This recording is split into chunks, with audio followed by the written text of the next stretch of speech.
We're live. Kind of. We're good. Good? Headphones are good? Yeah.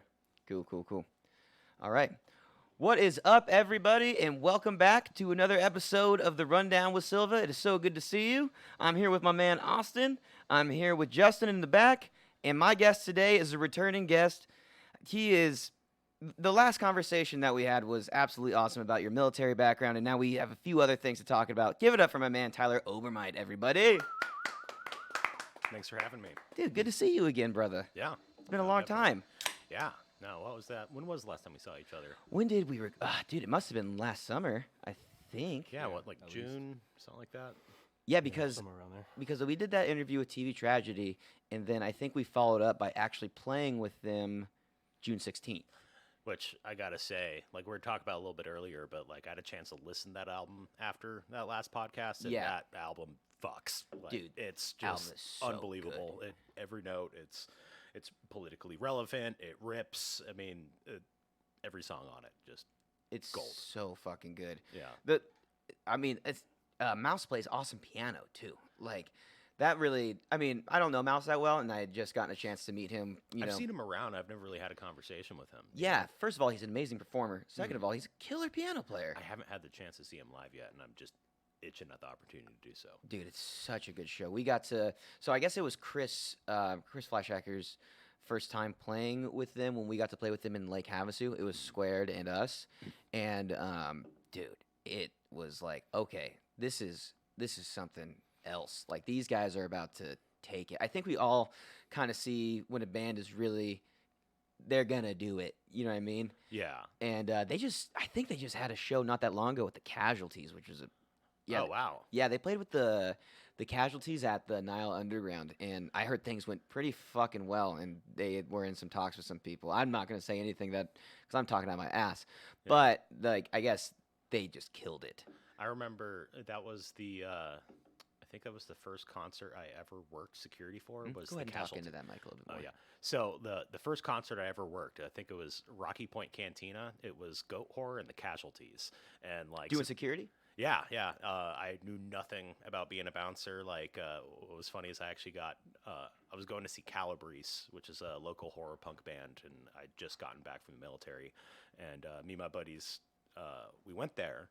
And then we got caught drinking in the parking lot, like car barring it right before we went in. And so we almost even didn't get let into the show. And as I was leaving that night, Will, the head of security, was like, hey, you look like a big guy. It's like, you want to work some metal shows? And I'm like, sure, right? And so that was my first ever show. That was like my first real hardcore punk rock show was the Casualties and Goat Horror. And it was amazing. Like the monitor, like, caught on fire during Goat Horror's set, like, and it was funny because the lead singer like went with it. He was like, he kneeled in front of the monitor and started chanting, and then the sound guy like pushes him out of the way with the fire extinguisher and puts out the monitor. Oh wow. Yeah, no, it was an unbelievable show. And I just remember like drinking with my boss like a few weeks later, and I'm like, man, I can't believe you hired me after you caught me drinking in the parking lot. And he's like, I caught you drinking in the parking lot. Dude, fucking the first time I went to Yucca ever, they caught me drinking in the parking lot, like the first time ever, and they're like, "Hey, man, they don't want to let you in. They saw you drinking in the parking lot." But I had a tall can in the bag. I was like, Yeah. "That was an Arizona iced tea, son," and he's like, "Don't do it again." Like, What's funny is like I'm sober now, but like, you know, some things never change. Like me and Wyatt, you know, Skulldrug show, are like sneaking out to the parking lot to drink non-alcoholic beers because Yucca doesn't have a good selection. And I'm like, man, like 25-year-old me would give me a wedgie. Like this is legal. Well, question. It's still technically a beer, but whatever. yeah. But yeah, sneaking out to parking lots to drink non-alcoholics, and he's really into these ones too. Yeah. So okay, is this the one that I drank last time? Yeah. The Upside Dawn. Upside Dawn, I think that's their golden ale. But yeah, this is Athletic Brewing. But yeah, Wyatt came and visited me up in the mountains, and he had a whole bunch of this stuff. He's like, man, yeah, this stuff's great. It's like regular beer, but when I drink it, I don't tear my whole life down around me. And I'm like, yeah, I feel the same way. I feel like I'm gaslighting myself into thinking I'm still drinking. Dude, Austin, did you have some of these last time? Yeah. Yeah. Last time we did it at the soup. Yeah. These are bomb. Those are good. These are super fucking good. Anyways, man, what the hell have you been up to? The last time you were, well, we were at the Cosmic Soup last time. Finally, we're here. Yeah. So since then, I went back up to the White Mountains, and then I started working with jumping mice. I work with an endangered species called the New Mexico meadow jumping mouse. Can you explain a little bit about what you do? Yeah. So I just finished up an internship with the state wildlife agency, and this is my second year doing it. And the main reason I'm hired is to track this endangered species of jumping mouse, and it's a mouse that only lives in riparian corridors and like the dopest habitat. And after the wallow fire came through in 2010, it destroyed huge amounts of their habitat. And not to mention, out here in the West, we've destroyed every single waterway, through ranching and These are the whatever little else. guys right here, right? Yeah, yeah. That leftmost photo is a jumping mouse. Yeah, right there. Oh wow, they're fucking cute. Yeah, They're so- adorable. Yeah, and they've got these ridiculous back feet. If you could see that picture of one jumping. Oh, they got like kangaroo style feet. Right. I'm not sure. For anyone how watching, we are accurate that photo is, but here, go up. See the one that's highlighted? Go right one and up. right one. That Right there. Yeah, right, that one. is a fantastic photo. Oh wow. Yeah, so you see those feet. That's actually how I track these mice. So what I do is I have these devices called track plates, and it's this plastic shoebox. I turn it upside down, and on the lid, I put some sticky side up contact paper and a little ink pad. And I put bait in there and a little cover, and I hike all along these mountain streams, and I put these boxes, and then rodents come in, and they eat the bait, and they leave tracks. And so if I So it's like find- ink. Yeah, it's ink. The ink is made of like carpenter's chalk and mineral oil, so it's all non-toxic. And it gets all over your clothes. So like I have to wear red shirts every day, or else I look like a murderer. It just gets everywhere. I just remember like at the beginning of the season, my boss gave me these 2 SUVs, and I'm like, "Why are you giving me SUVs?" And she's like, "You're gonna keep these clean, right?" And I'm like, "No, I am not. I'm not even gonna pretend that that's a possibility. Yeah. Like we are going to destroy these things, And we did, like just red ink everywhere. We had to take both of them to get detailed. So is this from the track plates? Yeah. Oh wow, it does right look there. like you murdered something. And so if you look For at, anyone listening, so this ink that he's talking about looks like blood. It looks like blood, and it looks like a bunch of bloody little mouse footprints. so if you look at the top left, those ones that look like bird feet, those are actually jumping mice tracks. So they have 5 toes, but those 3 toes are the ones that imprint the most. And so since they have this unique footprint, that allows me to look for them. Because let's say if I'm just trapping mice, there's always a risk that, like, what happens if it floods and a mouse drowns in that trap? That's a very real possibility. With this, How much ink is in there? it's a little just piece of felt. You can see in the center of the photo. There you go. Yeah, if you look in the center of the photo, you can see that red band, and that's where the ink pad was. Oh, gotcha. Okay. Yeah. Yeah. So they just run through it. They just so you put some bait on there, and they just get their feet all dirtied up, and then you figure out where they're going. Well, I'm looking for occupancy, whether or not they are there. So I put out these track plates, and it's, there's this number called detection probability, which is the probability of me getting a footprint if they actually occur in that habitat. And so, sometimes I'll set out track plates and I'll get nothing, and that doesn't mean the mouse isn't there. Right. And then I go out there and I can find 100 set of footprints, but that could also be one just very active mouse, right? So I'm just finding where they occur, and since they're an endangered species, if I find them, we have to protect that habitat. The last time you were on, we got to talk. You had an extensive military background. Mm-hmm. So how do you go from that to this? I remember when I was getting out of the military, it was this real rough moment because it's like I couldn't really imagine what I was going to do after. And I had this great mentor, Sergeant Schumpert. This guy looks like Terry Crews. But he was a sniper. He was a team leader and just all around, like just a true brother, that I had from the service. But as I was getting out, he had this like come to Jesus moment with me. He's like, "Hey, you're getting out. What are you going to do?" He's like, "Make me a list of things that you see yourself doing when you get out of the military." And that was a struggle for me because I never really thought I was going to get out of the military. I never thought I was going to get out of Afghanistan, And I just remember one of the things I wrote on there was game warden, it's law enforcement, semi-analogous to the military, and I'll be outside working with animals. And my dad's a hunter. Everyone in my family is outdoorsmen. We're really tied in with nature. So, it just seemed like a rational path. But then once I got into school, I'm like, I love this. I don't want to just approach it from a law enforcement perspective. Like, I want to do research, So initially I had gone to school with the intention of becoming a game warden. Now I'm like, yeah, there's so much more I want to do. Mm-hmm. That's impressive. That's fucking cool. I mean, especially when I assume that the military just gave you a lot of training and tools to do this even better maybe than you thought you could do. Am I mistaken? Or? For example, just reading a map. No one knows how to read a map anymore, and I've worked with, other people in my field, other students, and I'm like, hey, you're in the wrong area. You're supposed to be over, at this location, and they're like, we're not lost. We have a GPS, and I'm like, if you can't tell me what those numbers mean and where they are on a map, then that GPS is useless, because it was like a Garmin 2. It didn't have a map. It just had a grid coordinate to where you were. So, like, knowing land navigation, and like that's another thing. They know I can run off into the woods and I'll be fine by myself. Yeah. Yeah. I know how to check in. I'm carrying radios. This is all equipment I've used before, so it's it's second nature to me. So like, and a lot of times it feels like I'm in Afghanistan. I'm hiking in all these awesome. It's like Afghanistan, but no one's shooting at me. That's always good. Right. Yeah, and just keeps me in amazing shape. And like, I mean, look at me. I've just been climbing mountains since May. Yeah, the best you shape look I've great, been in my dude. entire life. Yeah, I love my job. It's amazing. But yeah, the military did prepare me a lot for that. Just from survival skills to, knowing what to do in an emergency. Yeah, definitely. That's awesome, dude. So you're out there tracking these jumping mice. Mhm. So what happens when you find them? What is, because you want to stop them from becoming endangered, So possibly extinct, yeah, right? we're trying to find where they occur. They lost a lot of habitat during the wildfire, and like that's the thing is like it could be amazing habitat and also just not have a mouse there, right? So we've identified areas that are critical habitat for them, but the mouse isn't necessarily there, or we just haven't detected it there.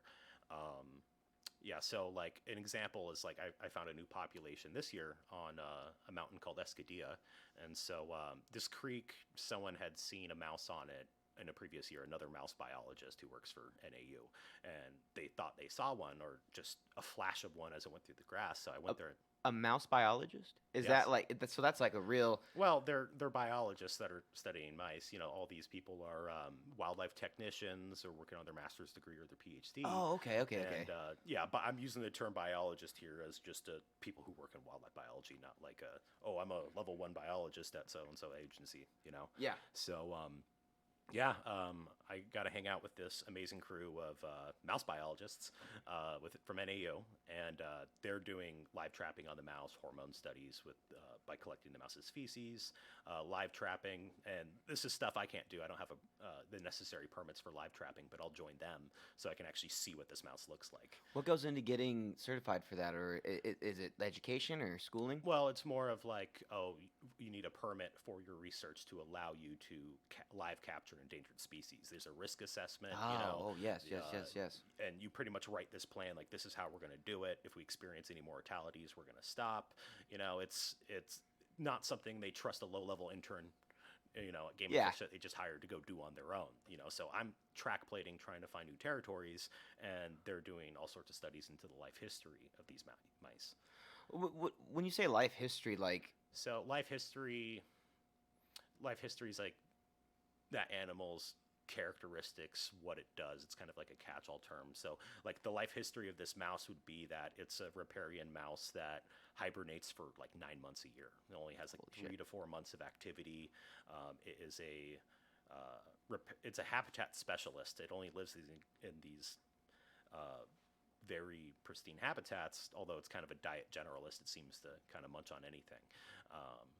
And then I think they have up to 3 litters of offspring a season. So all that information is what we call life history. Oh, okay. Yeah. So just what it does. Yeah, and so we don't know a lot about this mouse.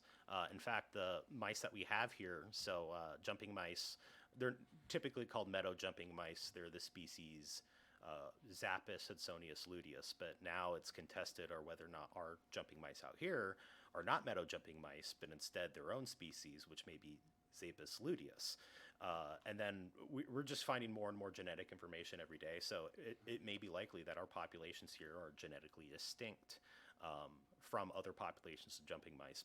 To what degree, I can't tell you. I'm not qualified to really say that. But an interesting thing, like last year when I was doing this, I found a footprint to a jumping mouse in the Blue River watershed. And now this watershed, even though it's only like maybe, 20 miles from another population by river, which is where this mouse lives and where it moves along by these streams, it's hundreds of miles from any population. So like there's a potential there that it could be a different subspecies or very much genetically distinct from ours, but all I have is a footprint. I don't have DNA. So you grab these footprints, and then you get to see that there's just a population of them. Right. And so, like on Escadilla, I went and checked there last year, and cattle had just knocked all the grass back, and that's where someone thought they had saw a mouse, and I didn't find them. So, like, the first thing I did this year was get there before. Who reports that? Like, is it just like locals, or like, hey, we think we saw a jumping mouse? It was the mouse biologist I was telling you about. Oh, They were okay. there doing research, and that it was an example of mouse habitat that they thought was unoccupied. Like, this is a great area, but we don't think there's mice here. And they were doing all sorts of geomorphology surveys on this habitat, and they're like, hey, we have this marked as an unoccupied habitat, and we think we saw one. I need to know for my research whether or not it's occupied. Like, why don't you check there? And so first year I didn't find anything. This year was the first place I checked. Got there before the cattle did and destroyed the place. And sure enough, on the third day I got a single footprint on one of my track plates. And now that area, because it's identified as occupied by this mouse, we can't have cattle grazing there anymore because cattle just destroy these riparian ecosystems. They eat all the plants, they erode the banks away, all the soil gets washed down streams. Like, feral livestock and cattle are the biggest danger to this mouse. So, yeah. How do you? So, when something like that comes up, I'm trying to figure out how to say this, but like hunting regulations, right? We hand out so many tags to obviously not wipe this out and make sure that it's. Maybe you can even explain it's it. managed actively. Yeah, it's managed, right? So for like cattle and like feral horses, so cattle, for example, the Arizona Game and Fish Department is not allowed to do anything with livestock. It's in their like charter and their founding documents. Like, we don't deal with livestock, we deal with wildlife. And so there was actually this fight years ago over who's responsible for all the feral horses in Apache National Forest, because after the wildfire, they seem to have really exploded into the forest. There's hundreds of these feral horses, and it seems that they've come over from the Apache reservation, perhaps because their barbed wire fences were compromised, and they do have feral horse populations that they are very tolerant of on the Apache reservation. But either way, these horses ended up there, and no one has been doing anything about it. Game and Fish can't do anything about it. Their hands are tied. And there was a lawsuit a few years ago, and the Forest Service was found to be the one responsible for these horses. And so it's the Forest Service that's supposed to do something with all these feral horses and either round them up, put up fences, do whatever they need to do, but they're moving at the speed of government. So, I mean, they're just getting sued over and over and over again for dragging their feet. Is there like a round table of these nature, like rather be like livestock, and then what you're talking about, like people that study endangered species, and then there's intersections, right? So like, we're talking about livestock. Well, there's the Arizona Cattlemen's Association, and they represent the interests of ranchers, and like, those would be organizations you'd perhaps interface with if you're talking about, hey, this is what we need to do to keep cattle out of riparian areas, or other aspects of wildlife management. Like, what do we do to reduce wolf predation on cattle? So there's all sorts of intersections and organizations. Like, I think of one like the Society of Rangeland Management, and that's like these people who study grasses and grassland ecology working with ranchers to find a sustainable way to do things, right? There's all sorts of different organizations like that. But, I talk about this lawsuit, this organization that sued the Forest Service and says, hey, you need to do something about these damn horses. That was the Center for Biological Diversity, and that's pretty much what they do is they sue people. What issue? Like I can't even think of it. But like I've never heard of an issue like there are too many damn horses, or what were the concerns coming up? Well, you've definitely heard of it before. Check out the Salt River, right? So the Salt River, there's been a feral horse population. All right, I keep saying feral horse, not wild horse, for good reason. Because I hate to do this. I know that we're so early in. I'm gonna pee real quick because do this seems like a really good. I'll be right back. This will take me 2 seconds.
I should have done the smart thing like you did.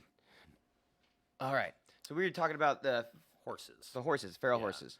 Yeah, so I say feral because there are no wild horses in the United States. Like the last time horses occurred naturally in the United States was thousands and thousands of years ago, right?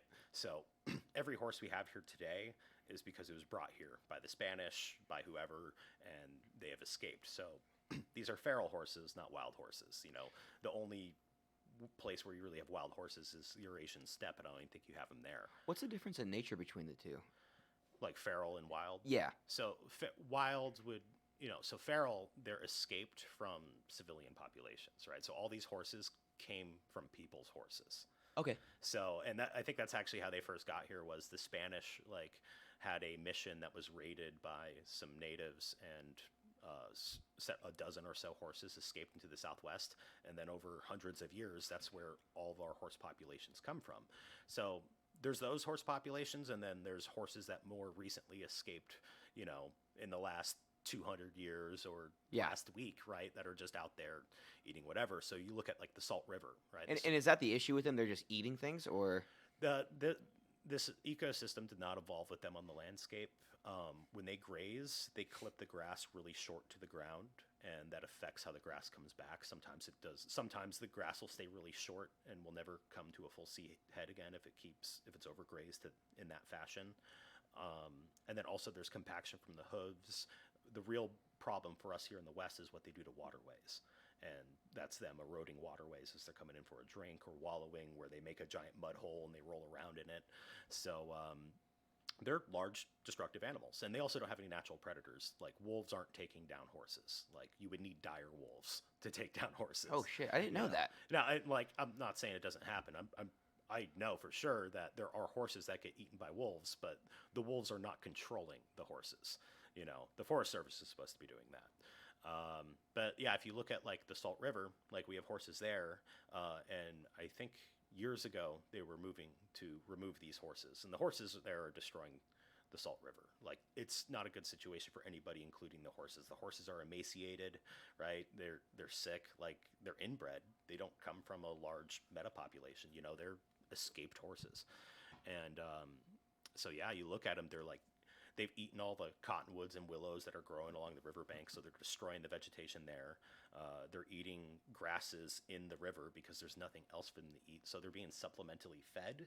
They're being darted with birth control, and this is all because when they were trying to remove these horses, Doug Ducey jumped in and made those horses a ward of the state. And what does that mean? A ward of the state is perhaps you'd have a child that came from an abusive home or something, and the state's like, okay, I'm going to be the legal guardian of this child, that would be a ward of the state. Oh, okay. And so he took this executive action because a bunch of women in Scottsdale with the same haircut, and I swear to God, go to like, I think it's like Friends of the Salt River Horses or something like that, or Association for the Salt River Horses, and you look at their website, the About Us, and it's all the same blonde wedge where's your manager haircut. All the same bobs and things like that. So they all asked for Doug Ducey's manager, I guess, in reference to these horses. And so Doug Ducey protected these horses. And so now that's why they're darting these horses with this birth control. And this birth control, it's quite bizarre how it works. It's actually like layers of an egg cell from a pig that they inject in the horse, and it forms around the egg cell of the horse and makes it so fertilization cannot happen.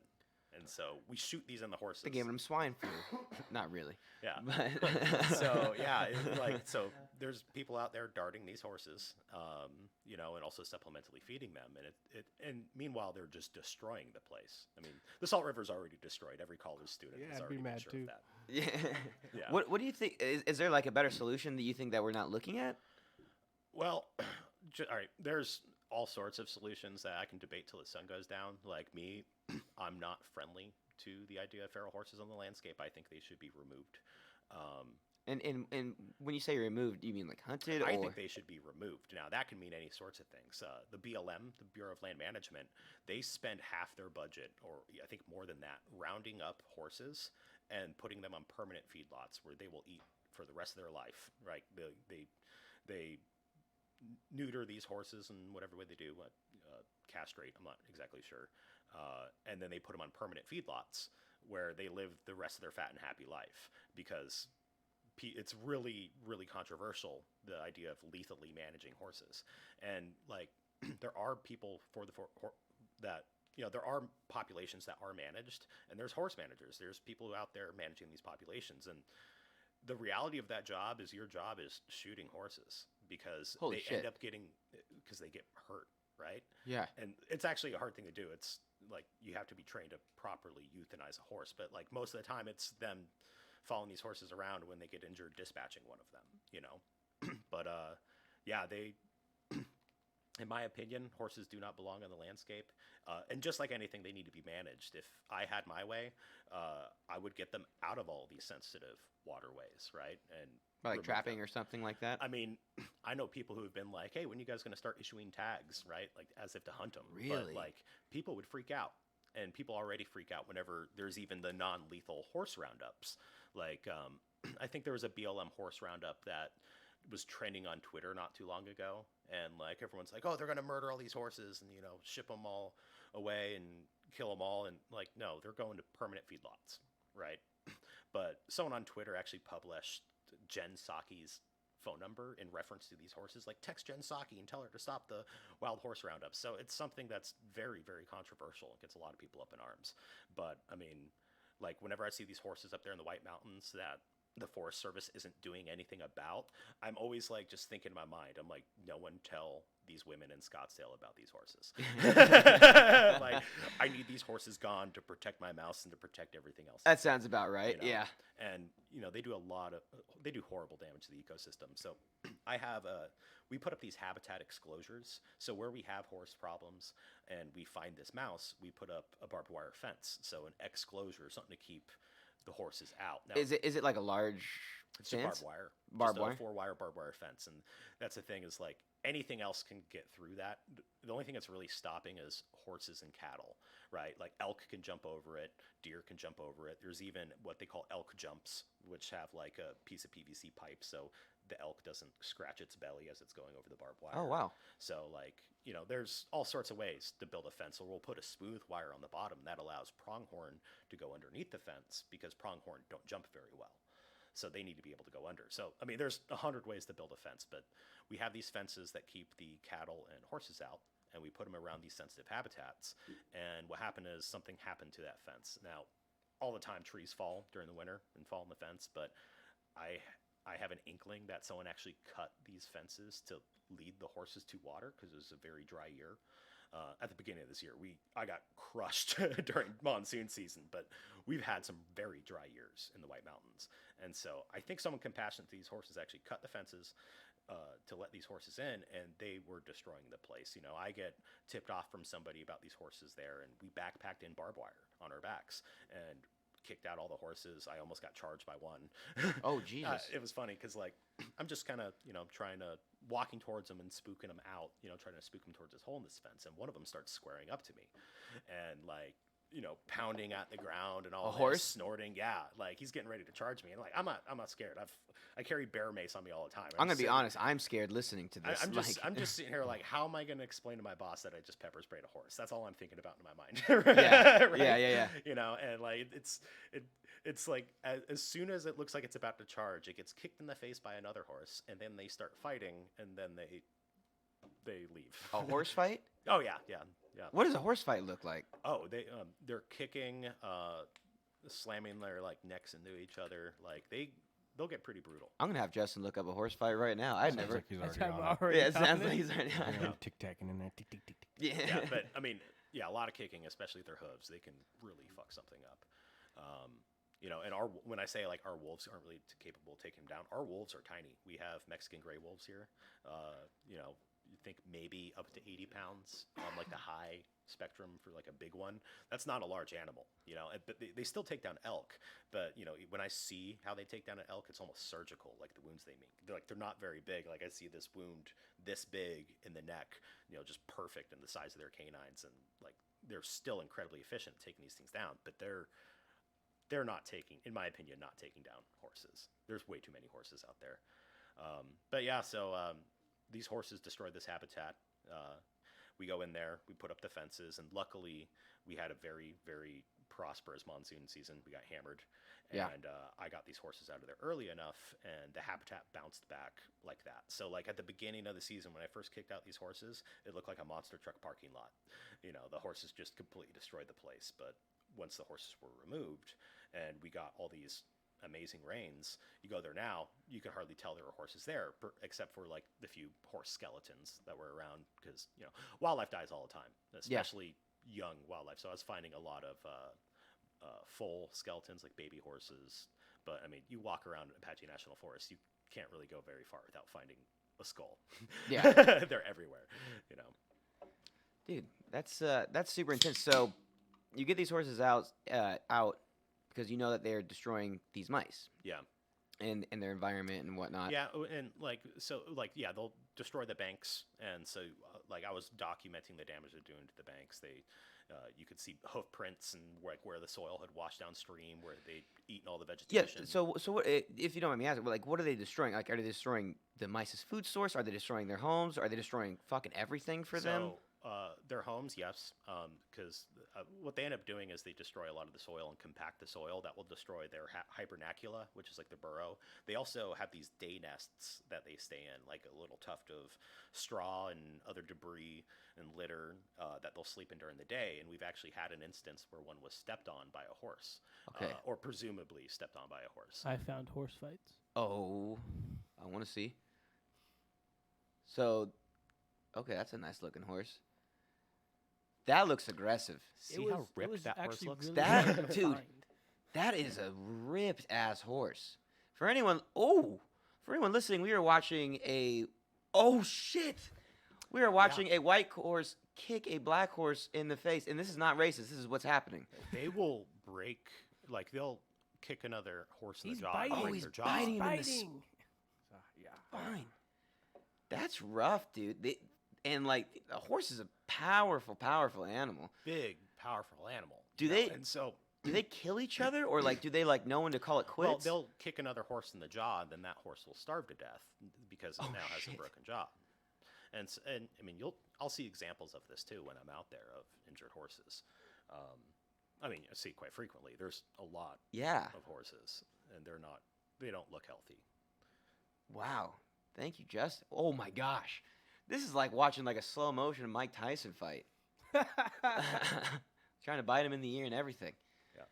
But this is perhaps one of the most controversial topics in wildlife management in North America is horses. A lot of people think oh no, we need grazers on the grassland. Any rancher will tell you what they do to I've seen in person what they do to a good range, to like good grasslands. They absolutely destroy the place. And then also these riparian habitats, you know, and like we already have a large grazer in Apache National Forest. It's elk, right? Yeah. These horses aren't occupying a niche. They are pushing other things out of it. You know, they're destroying the place. So yeah, they definitely need to be managed if they're there. But the Forest Service is just dragging their feet. That's the government in general. Like I was speaking with someone with U.S. Fish and Wildlife, and they were talking about, you know, during the Trump administration, how someone's in charge of them who doesn't even realize what their jobs really are. Who's just kind of baffled. Like they're just like, you guys do what? Yeah. You know, like someone who's completely unfamiliar. You know, some guy with an Ivy League sounding, you know, degree, and they put him in this position to run the place, but really he's just there to make it fail because, you know, the last administration hated the Forest Service and everything they stood for, and the Department of U.S. Fish and Wildlife and all that. And so, if I'm not mistaken, because of people like that, it's why, you know, things are under control, like, you know, handing out tags and things like that so that's done on a state by state basis. And because New York, I think it's New York, has like a bunch of bears right now, like black bears. Maybe I'm mistaken on that one. So yeah, bears are one, especially that in urban areas, bears really flourish. There's tons of food, garbage cans, scraps, stuff like that. A lot of people feed bears, and that's just a wholesale bad idea. You know, you feed bears, and like they keep coming back for food, and one day you're not going to have food, but mom still needs to eat. Yeah. You know, she will eat you. She's not beyond that. Bears will eat their cubs. Well, not their cubs. Usually, it's like a male boar attacking the offspring of another bear. Oh, really? Yeah. Well, I mean, pretty much a female bear. Her whole life history, right, is she has this home range and she's going around there doing what she needs to do to raise babies, right? And she has this strict area that she kind of sits through, this established home range for the most part. And then these grizzlies, well, not grizzlies, but these large males, these boars, like, especially the big ones, they go wherever the hell they want. You know, they'll go through multiple bears' territory. They find another male, they'll fight them. Oh, my God. They're unbelievable animals. I love bears. Bear fights. Those are crazy. I did get to see a few bears this year. I got to see I saw one up on Mount Graham, but I just saw his butt as he was diving off the edge of the road as it was coming around a corner. And then I saw another one over by the Blue River, and I was just coming up the road, and I just remember this bear looked like a pillow pet. It was right before hibernation, so he was just chunky, you know, just munching on as many acorns as he could. And I just remember I see him. And Was it a black bear? Yeah, a black bear. Oh, and okay. I swear he like looked back at me and grunted too. And I'm like looking for my phone. He's looking back and forth where to run. Yeah. You know, and then like he eventually it looked like he was about to walk into someone's campsite actually. But then he saw my truck and ran off the other direction. I never got a picture of him, but yeah. Dude, grizzlies, though. Grizzlies are gnarly. Yeah, we don't have grizzlies here anymore. And so, yeah, I think the last grizzly they think was killed. Look at this grip. That's It insane. has this boy's neck. Those are huge, too. So- Like, that would destroy a human. In the White Mountains, there's this story about this grizzly. It's in the book Sand County Almanac by Aldo Leopold. And he talks about I'm setting in for the story right now. Cerveza Atletica. Cerveza Atletica. That's one Like of my copper. favorites. Ooh, It's okay. my favorite. That's not an IPA anyway. I'm an IPA guy though.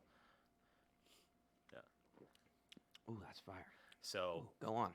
there used to be this bear that they called Bigfoot that lived on Escadilla, and Escadilla is, I think, the third highest peak in Arizona, and it's pretty much where I worked. Beautiful mountain, and so there's the story of a bear that lived on that mountain that, upon coming out of hibernation, and this was a grizzly. This is it would be a Mexican grizzly bear, and comes down the mountain after hibernation every year and bashes in the head of a cow. That's what it says in the book. It would kill a full-grown cow, all right, and eat it. And that's the first thing he would do waking up every year. And then a government trapper that was traveling through the area killed him for a bounty. He set up a set gun, which is like a gun on a tripwire, to shoot this bear. And That's super fucking sketch. yeah, but that was the policy back then, like kill all the predators. You know, animals were the predators were seen as monsters. You know, and they're eating all your cattle. Like, you know, they're like, oh, we're taming the West by killing all the predators. You know, that was their thought for a long time. So, anyways, they killed this bear. And, in the story, they say there was only one barn big enough to hang his hide. They like stretched out his skin, and there was only one barn in the whole area that was big enough for it. But yeah, you can't imagine the size of a grizzly would need to be to take down a cow. And there's videos of at Yellowstone of like a full-grown grizzly taking down a buffalo. Oh my God! Like That sounds frightening. those are monsters. They're unbelievable animals, beautiful monsters. I love them. Dude, yeah, grizzlies Yeah. they are nothing to fuck with. Yeah. I remember Oh. as a kid, and I don't know, I was just watching the news one day and we saw these people that had survived a grizzly attack and they had like full halo, like full body cast, they were like barely talk, and I was like, get the fuck out of here. Yeah, Jesus. no, they don't fuck around. I'm cutting in real quick. What you got? So I searched how big do grizzly bears get. What does it say? So grizzly bears weigh upward of 700 pounds. The males are heavier than the females and can weigh up to 1,700 pounds. That's a car. So there's this rule called Bergman's rule, which is the further north you get, the larger an animal gets. So, like for example, buffalo or elk. The further north in latitude, the colder you are, the bigger your body needs to be. That ratio of volume to surface area to stay warm. So we have these massive grizzlies the further north you get.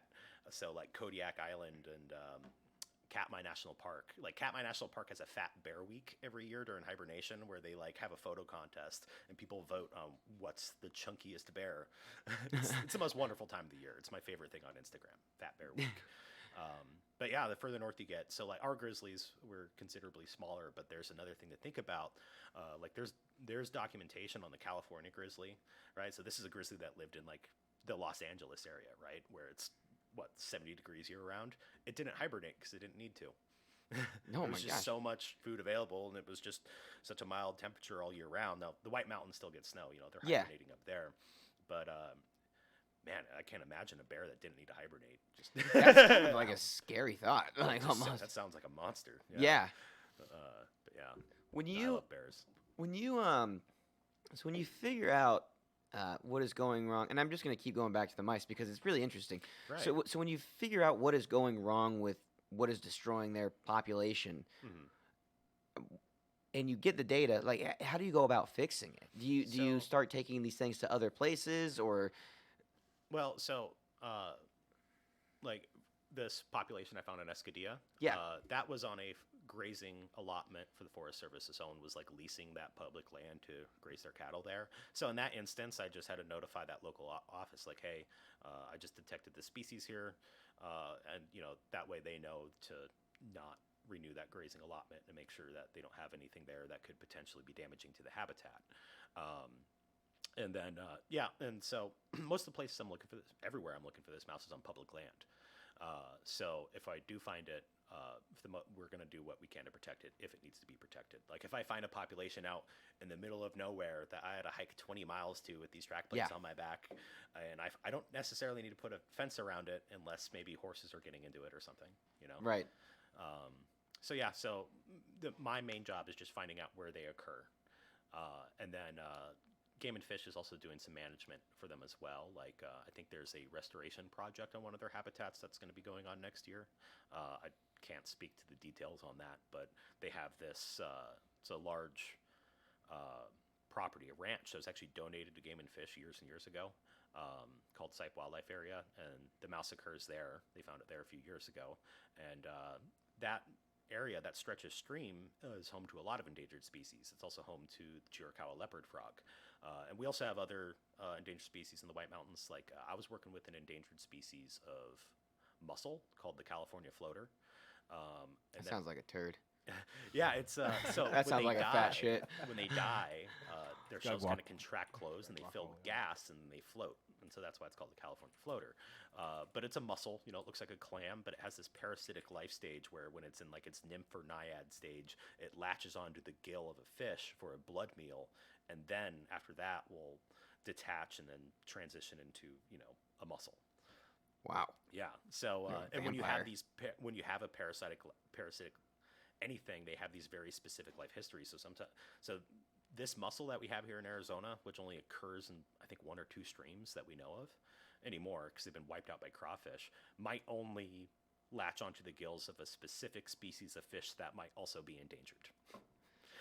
That sounds even more complicated. Right. So how do you solve that problem? How do you? Well, one, Yeah. kill as many crayfish as you can. I'm sure So we can do that. crayfish were introduced. All right. So the only place where we naturally have crayfish in Arizona, like I think Yuma, the Colorado River, might have naturally occurring crawfish down there. Everywhere else, they've been introduced there. I think Game and Fish around 30 years ago thought like, oh, we'll introduce crawfish. It'll be a fun thing for the family. Go have a crawfish boil, and they are the perfect invasive species because Like roaches. well, they can go miles to like another water source. You know, they don't necessarily need to be in water the whole time. They have the shell. Yeah. So they burrow. You know, so like they're hiding under the banks, and they're just these little armored monsters. So they just destroy everything. So like when I'm out there and I see crawfish, I'm killing and collecting as many as I can to go cook later. How do you know when like a job like that is done, right? So like you protect these mice and try to help them, reproduce, increase their population. So like how do we protect them? How do we get them off the list? I mean, like the goal of any animal that's on an endangered species list is to eventually have so many that you don't need to worry about it anymore. Like I'll use, for example, like wolves, and which is a very controversial topic, but they're threatened and managed. And like our goal is eventually have enough that we would perhaps consider hunting them, right? Like, Yeah. I want to eventually have enough that maybe there's too many and we have to take down their numbers a few. But in general, like wildlife can't really exist anymore without being managed because we've affected the landscape so much. We have so much human settlement around it. We have completely disrupted the natural order of things. In my opinion, a lot of things need active management if they're going to continue or if we're going to restore it. And what does that look like? Like, let's just say we have a good population of, I don't know, deer. Let's just say things are good with deer. So how do we know when we let people hunt them, and how do we know, like, is this a seasonal thing? There's all sorts of statistics that go into it, like for example, deer hunting, how they decide that number. Like I did something similar for bighorn sheep, where I went and counted individuals in this bighorn sheep population, and that was to figure out how many they could hunt. And there's a mathematical formula they apply. How many observers did you have? How many did you see? How many could there be if Yeah. There's big algorithm, and you figure out how many tags you need to issue. And one of the reasons we kill so many deer and issue so many tags for them is because they don't have predators. If you look at Tennessee, I think when I lived in Tennessee, you were allowed to kill a deer a day if you had a hunting license. Damn. And That's a lot of food. Yeah, still more deer are killed by cars than hunters. Really? There are so many deer in Tennessee. I think it's corn. You got to think about the whole Midwest. Like someone was commenting about how our deer here in the Southwest are so tiny. And I'm like, you're from Illinois. They're eating nothing but corn, right? So they're on performance enhancing drugs. They're massive. Have you seen there's an island in Hawaii, if I'm not mistaken, that is full of deer. Like it's I think axis deer. axis deer. What Yeah. what is that like? That's definitely brought there. Brought there. Is that like Yeah. the Chihuahua of deer, or? Well, I'm I mean, sorry, it's- I don't it's know a- shit about this. A You know what I Chihuahua, mean? well, I mean, like a Chihuahua's a breed, though, right? Yeah. We're sitting there, we're breeding until all of a sudden we made this dog's face so flat. Oh man, what's that like? Let's call that an English bulldog.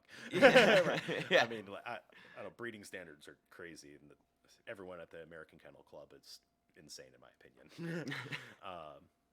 No, they're their own distinct species. Here, all right. So the deer we have here, we have, let's see, white-tailed deer, but we have Coues white-tailed deer, I think it's Cervus virginianus cousi, and so this is a rather small whitetail. Yeah. A lot of them are desert adapted, and they're tiny deer compared to what you'd see, in the Midwest or in the Northwest or anywhere else. They're a very small whitetail.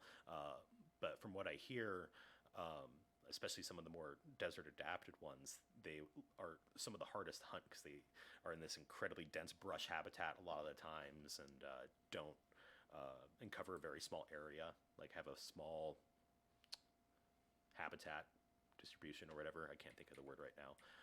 And then we have mule deer, which have big giant ears. And you can also look at, there's subtle differences in the antlers you can look at too to tell the difference between them. But most of what I was encountering up there was mule deer. And then there's elk, which we have Rocky Mountain elk here. And what's interesting about that is our elk are actually extinct. These are all imports. So okay. we had Like a nice car. Ours are Miriam's elk. And so I think around the turn, like around early 1900s, early 1900s, they brought in Rocky Mountain elk from Colorado, that area. and we have some of the biggest Rocky Mountain elk in the world. Like their antlers in the White Mountains are just obnoxious. Like, What makes how many Good food. different species of elk are there? Is there like a small handful or well, for the most part here in the United States, that's a Rocky Mountain elk? most elk you'll see here in the United States, your biggest three are going to be Roosevelt elk, which have very big bodies and smaller antlers. It's a forest bull you'd see in the Pacific Northwest. And so they can have like 1,100-pound bulls. Here, I mean, I usually see a bull around 700-800 pounds for a very large Horns one. are huge. Yeah, so out here in the more open plains area, so you can have these gigantic antlers. If I was in the dense forest of the Pacific Northwest, my antlers There we would be hitting on everything, right?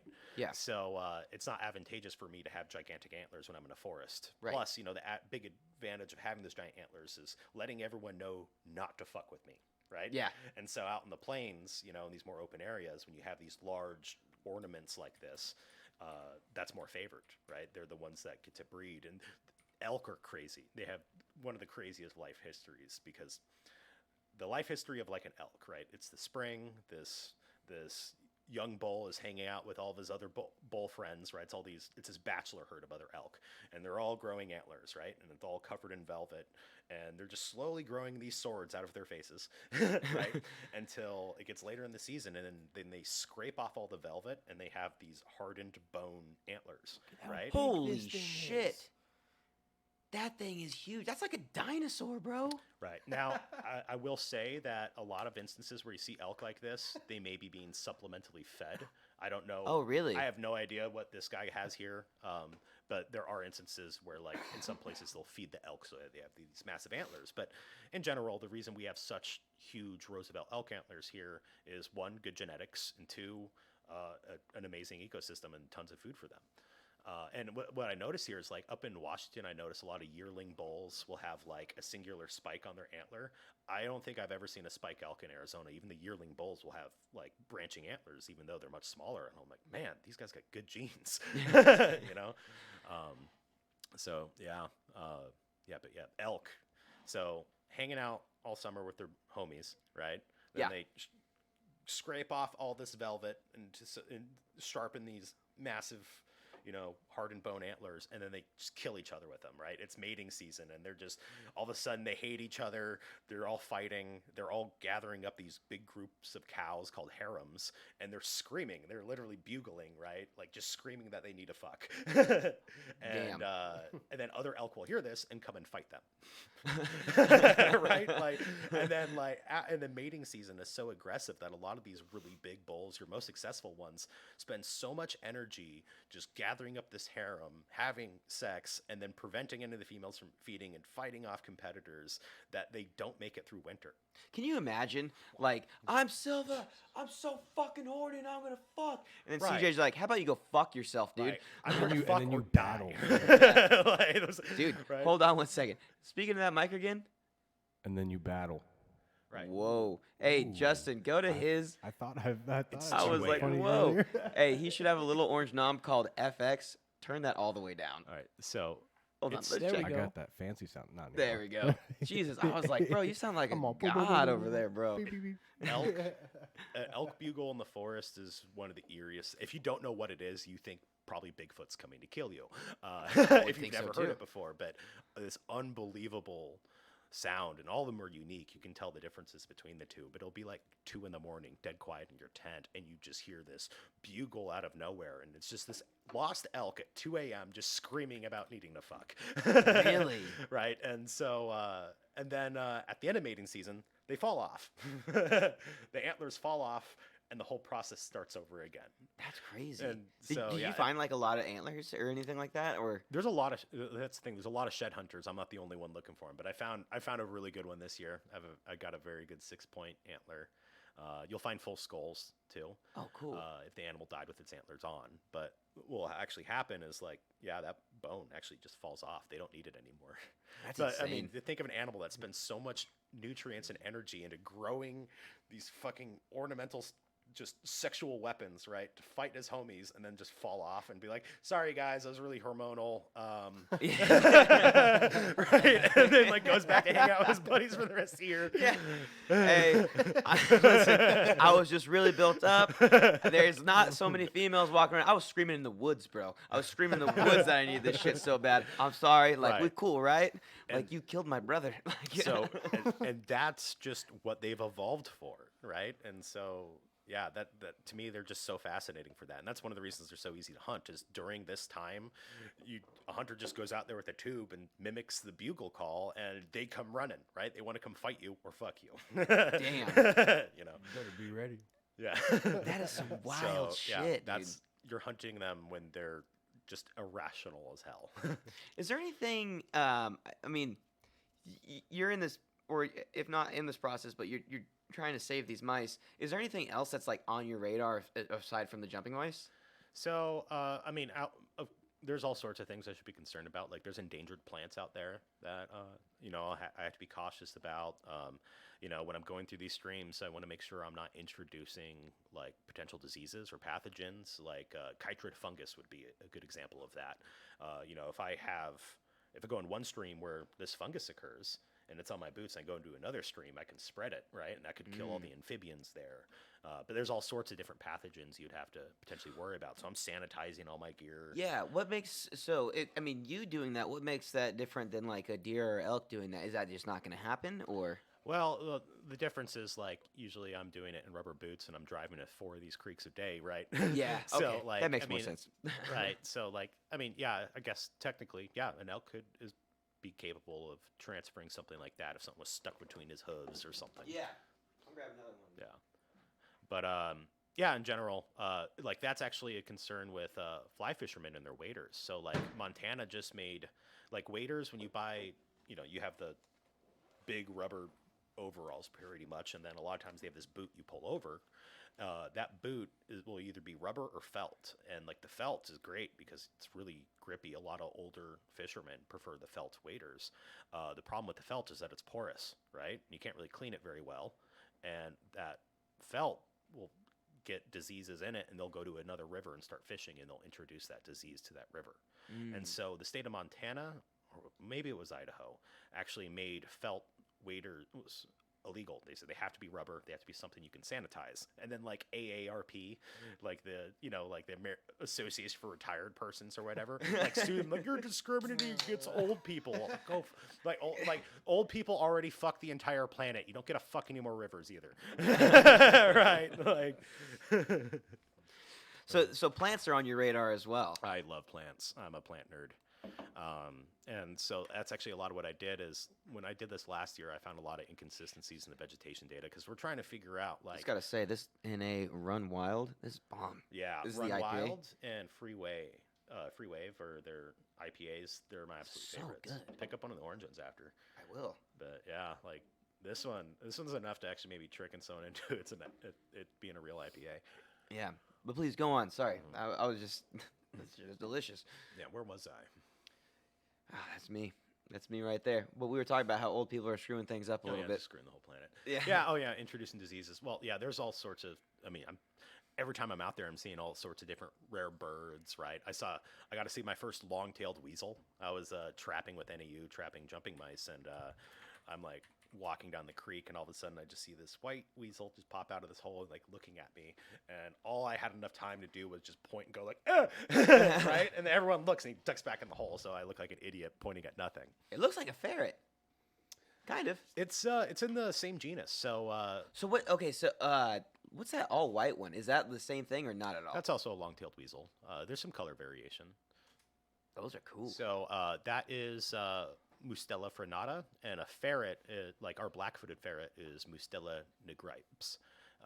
So Mustela is everything in the weasel family, from skunks to wolverines to badgers to weasels. Cool looking. Right? Yeah, and like nigripes, like in the case of the black-footed ferret, means like black little grippy things, right? Like Yeah. little black feet. So That's very cool. So you saw one of these in the wild itself. yeah, I gotta see one. Yeah, it was really cool. Are they like little burrow in the ground animals, or? So yeah, well, I mean, they're pretty much running around like all these little mice hole, and like there's other fossorial animals there, voles, deer mice, right? There's wood rats, all that, and pretty much weasels run around all of that, just murdering everything. they're amazing little predators, just going into all their little holes, and like a black-footed ferret, for example, which I got to capture one of those in November. Don't they take out snakes, or am I mistaken on that? So that's a mongoose, and Oh, that's it's a mongoose. actually not in the. It's not in the mustelid family. That's a completely different thing that kind of convergently evolved to look that way, right? Look very similar Yeah. in body plan and everything, but it's not a mustelid. So ferrets, black-footed ferrets, which I captured my second black-footed ferret in November, they eat prairie dogs, right? And this is a ferret that pretty much only eats prairie dogs. And so every night it's crawling into prairie dog holes to kill everything in there, or as much as it can, and just sleep in that burrow, have babies in that burrow, whatever it needs to do. So it's a complete freeloader. It never makes its own home. It'll just go in there and kill everybody and live there. What is this, a trap? Yeah, so that's a black-footed ferret. Oh, is this off your? Where'd you get this? That's off my Instagram. Oh, this is your So Instagram? I'm Nice. actually wearing a mask because these guys are super susceptible to coronaviruses. So like, Really? Yeah, last May. So Oh, like, wow. May 2020, I remember getting emails about coronavirus infecting mink farms.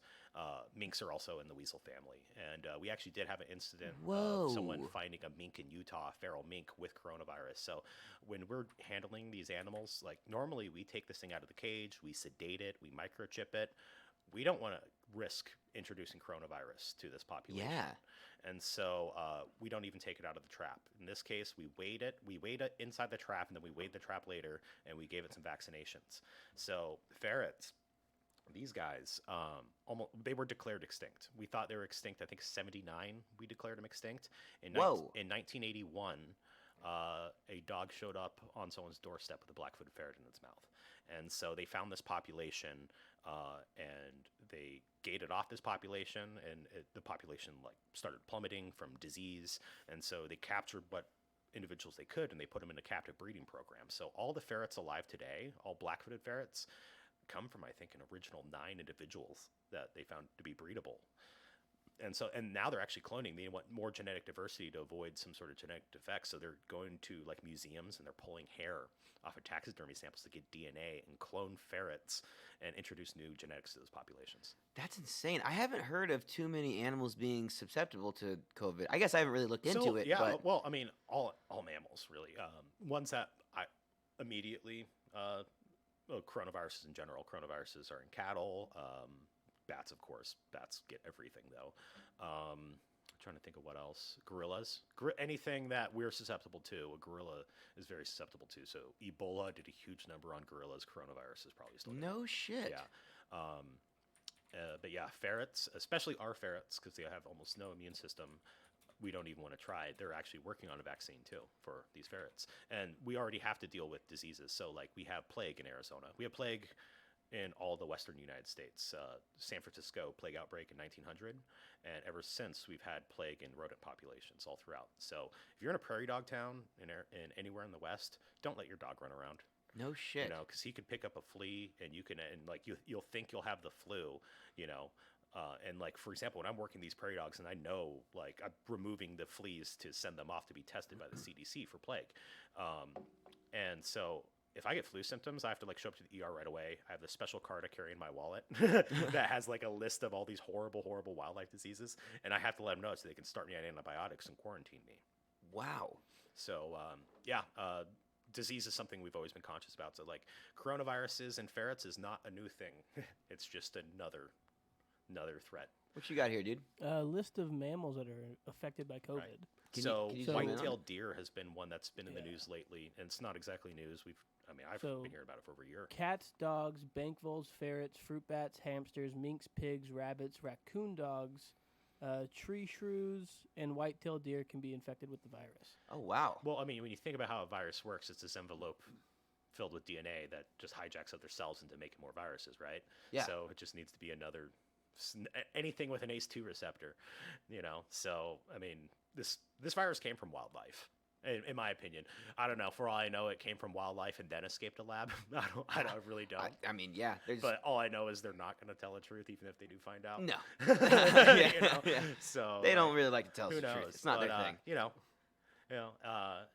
If you accept the narrative that it came from wildlife, that's not new at all. I mean, if you look at the Spanish flu, the Spanish flu, how they think it happened based on the DNA is you had the flu, which is going around infecting people all the time. Right. Yeah, I think it was like influenza A or B, I forget which one. And then you had bird flu, which at this point hadn't crossed over to people. It was just really in chickens, and it would like kill all your chickens, right? Well, what happened was a chicken with bird flu and a person with influenza B, I think, came into contact with the same pig, which was able to receive both of them. And so what happened is then you had a chimera. You have these two similar flu viruses, and what you end up with is a version of the flu that is just like the flu always was, but has just enough bird flu pieces in it that your immune system doesn't recognize it. So you're saying that the Spanish flu came from a chicken and a guy fucking the same pig? Coming into contact with the same pig in Kansas, but we call it the Spanish flu because it happened during World War I. And so what had happened was no one wanted to let anyone else know that they were dealing with the pandemic, and you had these troop movements, right, all over the world. And no one was letting anyone else know. Like, we can't let them know our armies have this new flu going around. Well, the first person to report it was Spain because they were neutral, right? They're like, oh, crap, there's this new flu going around. So they called it the Spanish flu. And you bet your ass you had people beating up Spaniards. I never knew that. And I remember reading research that said, genetic evidence points to it originating in Kansas. Well, not Kansas. So, yeah. That's insane. Spanish flu started in Kansas. Yep. The Spanish were the first to report it. And it's well known that it didn't originate in Spain. They were just the first to write about it. What? Yep. What the fuck? You got to think this is before, If I had to telegrams guess, all over the place. I actually never looked into what, where Spanish flu came from or anything. But if I had to guess, I assumed it came over on some sort of boat or something, or, some sort of... The name Spanish really implies that, right? Yeah, yeah. And it applied that to a lot, there was a lot of anti-Spanish hate during that whole time because they thought it came from Spain. That's Yeah. insane. That's Insane. crazy. We're taking a break. I got to pee again. Anyone else have to pee real quick? No, I gotta be. Okay, let's pee real quick. We'll be right back. You can go ahead and hit that one. I'll hit one in my room.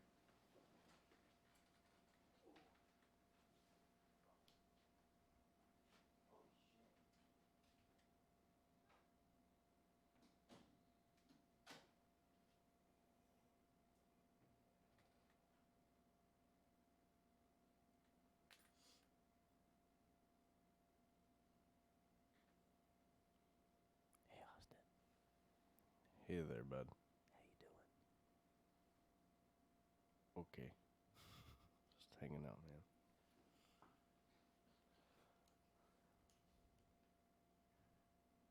Think he's gonna do it. I think he's doing a webcast one later. Like a webcam one.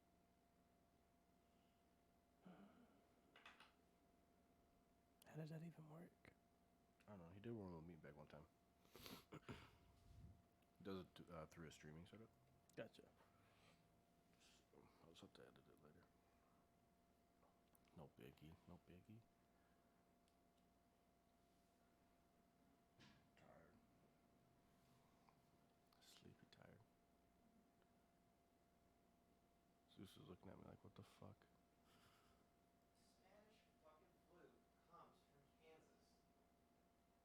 Leave it up to us to just blame it on someone else. That's so us. Bro, they shouldn't have opened their mouths. That's America's new motto. Not our fault. Dude, that's so insane. If they wouldn't have said shit, they never said anything, we wouldn't have blamed them. Go. You're good. Yeah. Oh, the bong? You want that real quick? Hell yeah. May as well. Hold on, wait, Tyler, I have a question. Bing bong. Bing bang. It's a TikTok thing. Yeah. That's how stupid it is. Well, have you seen the one with Trump where it's like, bing bong, I heard you guys like trucks. Oh my god. It's so stupid. It's pretty much the same shit. But. What the fuck is that?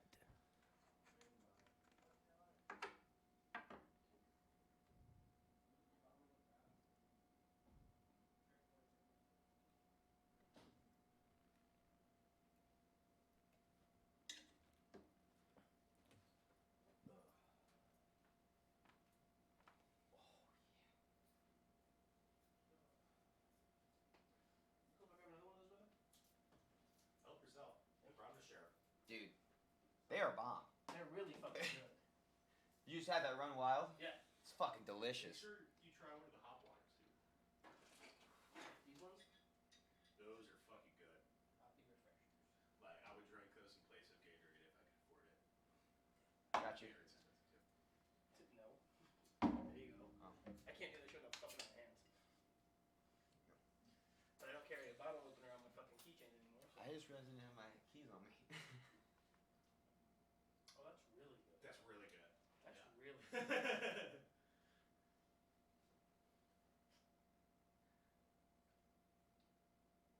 This is bomb. Yeah. I was expecting like this to a- taste like beer, and it doesn't. No, it's just hot water. It's fucking amazing. It's the most refreshing thing I've ever tasted.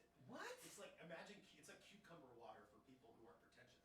I hate cucumber. Where do you get this shit at? Dude, that is I got that bomb. Total One. What is it? Try that. Really good. It's nothing like you think it's gonna taste like. Just try it.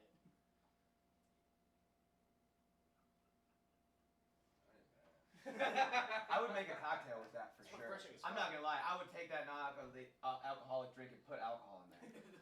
Just Like, and a just little dabble bit in of a little vodka. bit. You don't need much. Add Everclear to it. Yeah. I'm not a big drinker, but that actually tastes good. Well, I mean, it's zero alcohol anyway. I mean, I drink like literally like just on Saturdays. Zero alcohol. When I do anymore, it's not even anyone. I have to go out. I don't just. Yeah. I just smoke, man. I just smoke as much as possible. Yeah, These are such good NAs.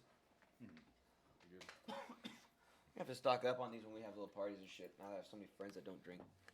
Okay. All right. And we're Ooh, back. and we're back. I had to pee again. That's the first time I think in a long time I've had to pee twice in a podcast. Yeah. Probably. Actually, do the we're back again because I wasn't on you. Oh. But I can cut it. Yeah, wherever. and make a mental And- get checked for diabetes.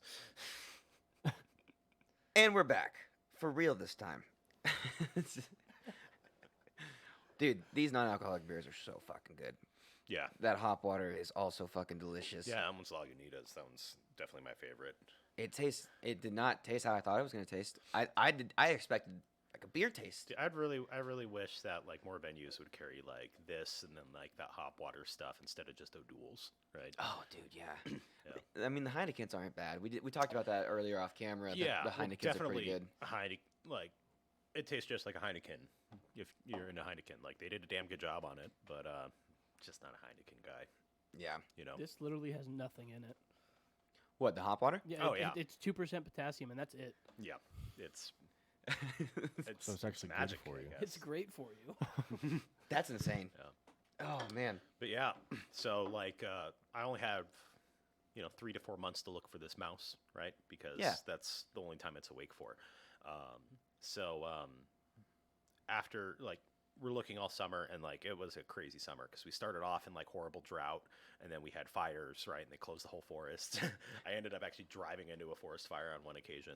Whoa. That pissed me off. I Like have a question real quick before we get too far away from Yeah. it. You said you only have like 3 or 4 months to look for this mouse. Yes. So is it like it sleeps the whole other time, or does it like stockpile food, wake up, eat some shit, go back to bed? So it hibernates, and it's a true hibernator where it's like incredibly low body temperatures and low heart rate, right? And pretty much all of its bodily functions are coming to like a very, very, very slow or stopping.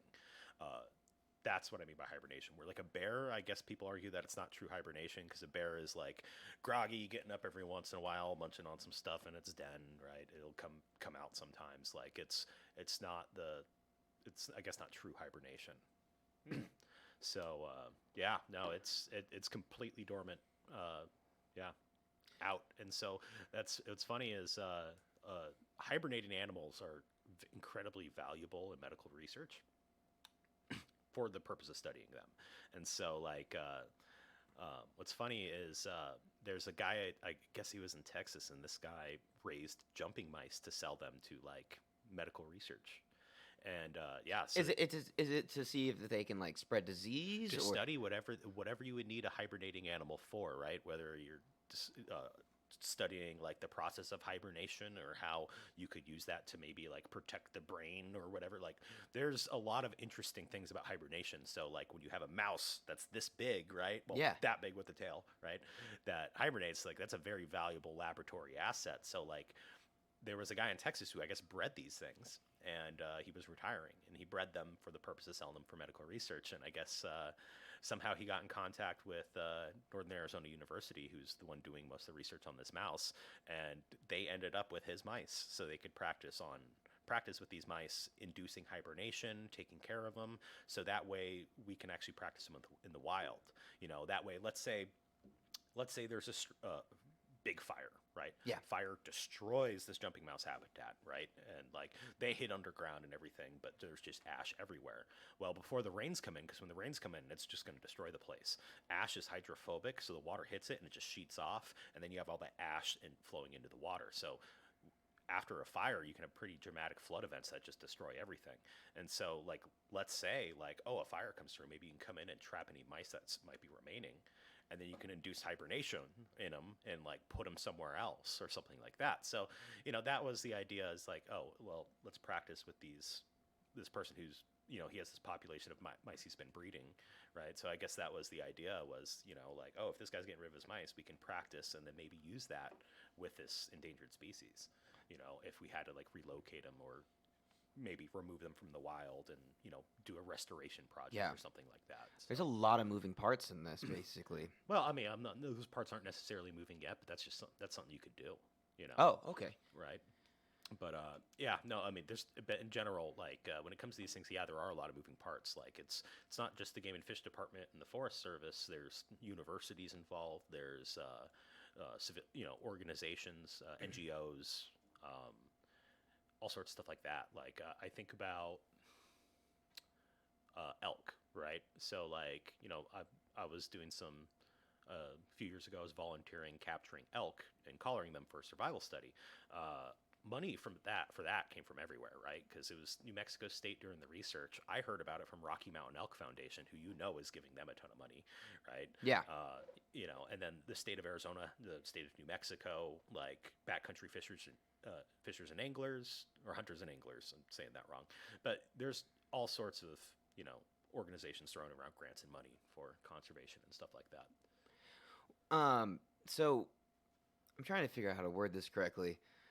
But do you think there is something that maybe the general public is maybe missing? Or do you think like we are not educated enough on some of these? Well, yeah. Well, if I talk about this mouse, no one knows about this mouse except for like me and other biologists, right? So like, that's one thing I did is, you know, when I'm going around and like we have these habitat exposures for these mice, people are always asking me what I'm doing. And like, you know, and they're like, oh, I'm looking for mice. And they have so many questions, right? They're like, what do you mean you're looking for mice? Jumping mice? We have what? They hibernate for how long, right? They have all these questions, and there's like no educational signage. So that's actually one thing I did is I wrote a proposal that in areas where we have these habitats that we can put up signs that have like, hey, this is the jumping mouse. This is why it's cool. This is why it's endangered, you know? Yeah. And maybe that will make people less inclined to cut fences and let horses in and destroy the place, right? So that's something I hope that can happen. And like a lot of these areas in Apache National Forest, you'll go there and you'll see like a little bit of literature on the spring snail, which is a snail the size of a sesame seed that only lives in like the first 10 to 15 feet of a stream. Sesame seed? Yeah, I actually took these things because the Three Forks spring snail, like I worked with the snail I've never heard of biologist. any of these animals So I at worked Flash Day. Maybe a horse and a bear. Those are the two I'm most familiar Those are with the big today. ones, Yeah. Oh, right. So that's it right. Oh, it looks like you can see someone's fingerprint on like Right. As I said, we picked these up with pipettes like you would use in a little chemistry lab. Whoa. And For so, anyone looking, this looks like a sesame seed, but it is a fucking snail. And Right. you can see the grooves of someone's So fingerprint. to make sure it's not a baby snail of a different species, I have to look at like which way the shell is spiraling. all that. Really? Yes, because sometimes they'll go left, sometimes they go right. I mean, there's all sorts of different snails too. But I was working with a snail biologist named Jeff Sorensen. He gave me a T-shirt that says "Snail Team 6." That's fucking sick. Right. And like, he's one of the coolest guys I know. I remember like one time, like I volunteered with him to kayak down the Salt River, and we have invasive apple snails there, which are doing all sorts of horrible things to the Salt River and can actually give you meningitis, right? And so we're like we kayak with him downriver, and we're counting snails and then smashing their egg masses, and like, and I'm like, you're paying me to get in a kayak and kill snails with you? Like, this is amazing, right? Well, not paying me. That was a volunteer opportunity, but I'm like, this is awesome. I just got a kayak rental for free. That's And awesome. right? But so in this case, the Three Forks Spring Snail, which only lives in the Three Forks area, there's like 4 springs it was found in, and one of these springs dried up because of the drought. Well, all of a sudden had water again, so we actually took a little bit of these spring snails from the 3 other springs, put them in a Tupperware container, and hiked them down to this other spring and put them in there. The water has to be so clean. That's why it only lives in like the very first portion of this spring.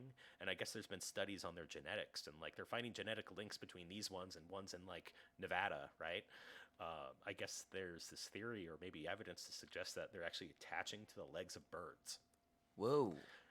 And Just leeching onto birds real quick? yeah, like so. Yeah, that definitely that's one proposed Like a explanation. duck for or the something? genetics. Or Well, it could be anything. It could be like up there. It could be, I don't know, a great blue heron. That would be one I would see. That I saw a lot in those springs all along there, picking crawfish out, stuff like that. when you are able to either track down, like just like the mice, you're able to track these things down, see how they live. We know so much benefit to it. Is it hard for them to like? Do they reproduce like often, like rabbits? Like we have so many rabbits. Yeah, definitely not like rabbits. I mean, they're definitely. I mean, rabbits are one that they have problems with. This is one that we don't have problems with. Yeah. We don't have enough. And that's data we're trying to find out. With NAU getting this grant money to research this mouse, that's things that they're trying to find out how fecund the mouse is. How many babies it's having, how many litters. And so, when I was working with them this summer, what they were doing is they were live trapping the mouse. And so we have this little metal shoebox trap called a Sherman trap, and they put some peanuts and oats in there, and they put them all along the river, just like I do with my track plates. But when the mouse goes in there, the door shuts, and then you come and you pull out the mouse. You weigh the mouse, take all your measurements, you let the mouse go. We even microchip them so we can monitor individuals.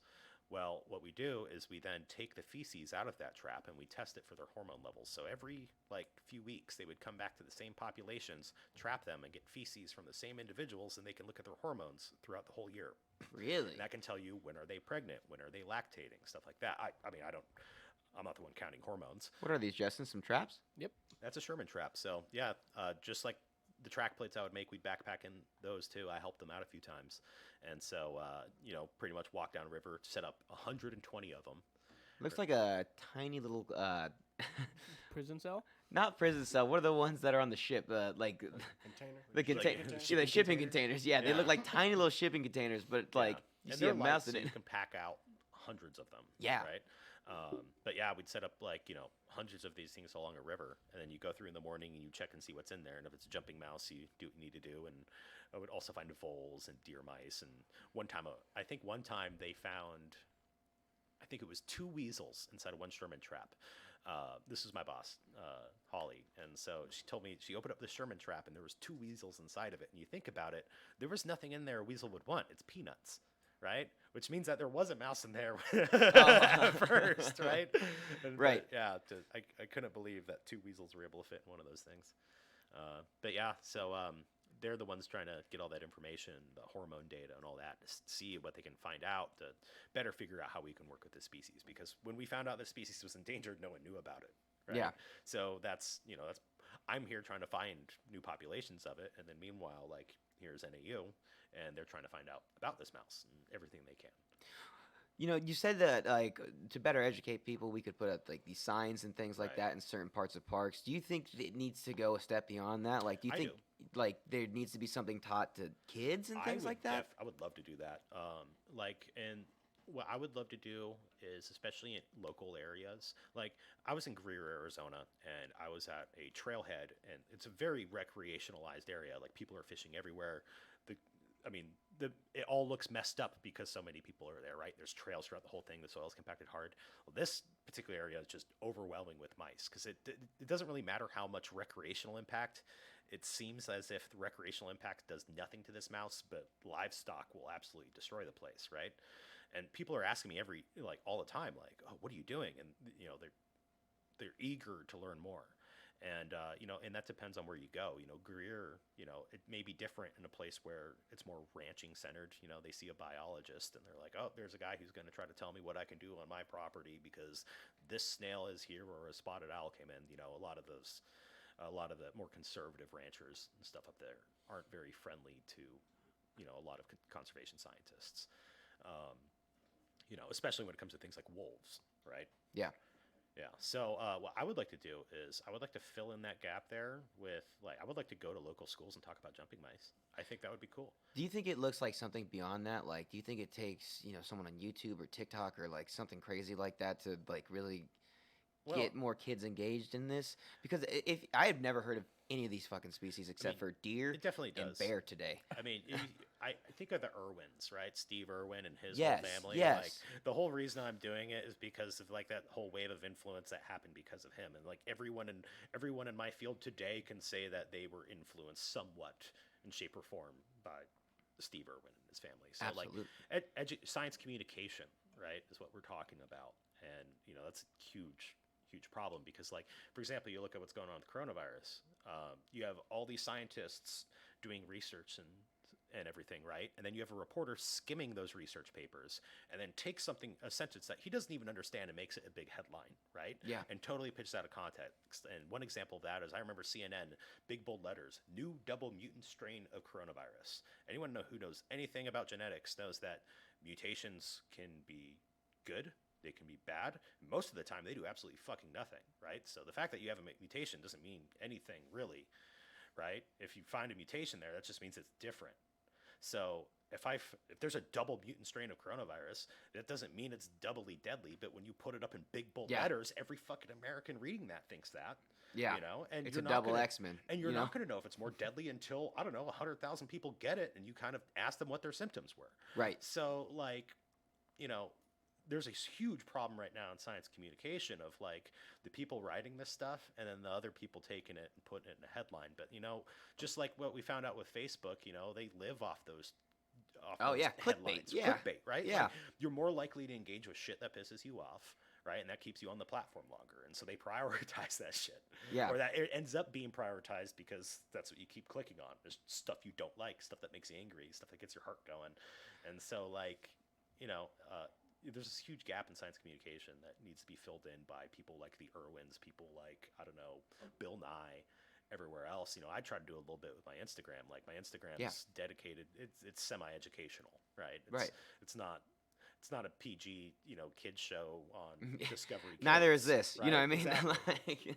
But I do what I can. Like you'll see on my Instagram, I do a lot of videos about plants, right? Like I was on a hike the other day and I saw.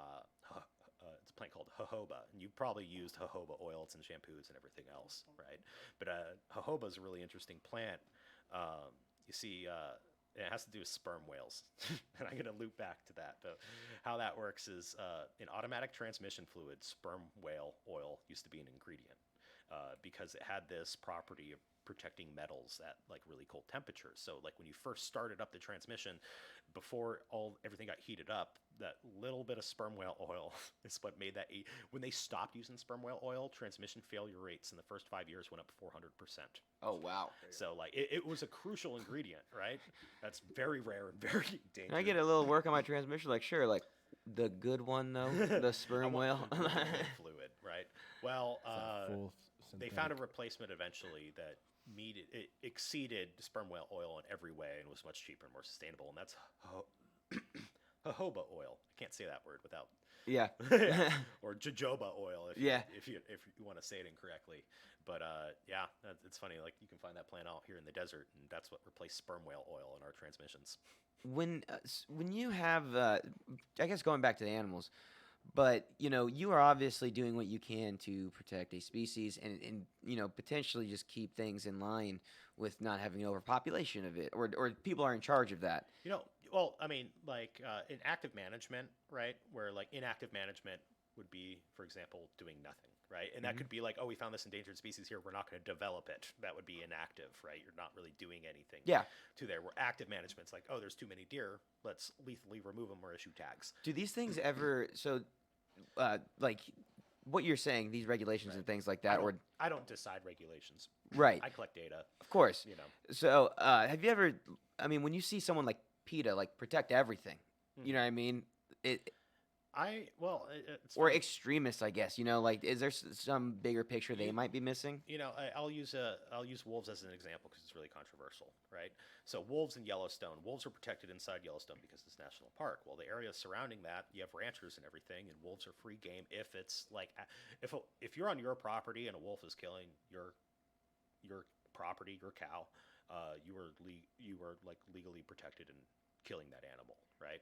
And so that's happened where like there's Yellowstone wolves that like local tour guides have named and been like, oh, this one's White Fang, right? Where to me it's like, oh, that's Wolf 254. Right. Keep going. So, you know, a wolf will leave the park, prey on cattle, and then, you know, get shot by a rancher, and all of a sudden people are protesting about it.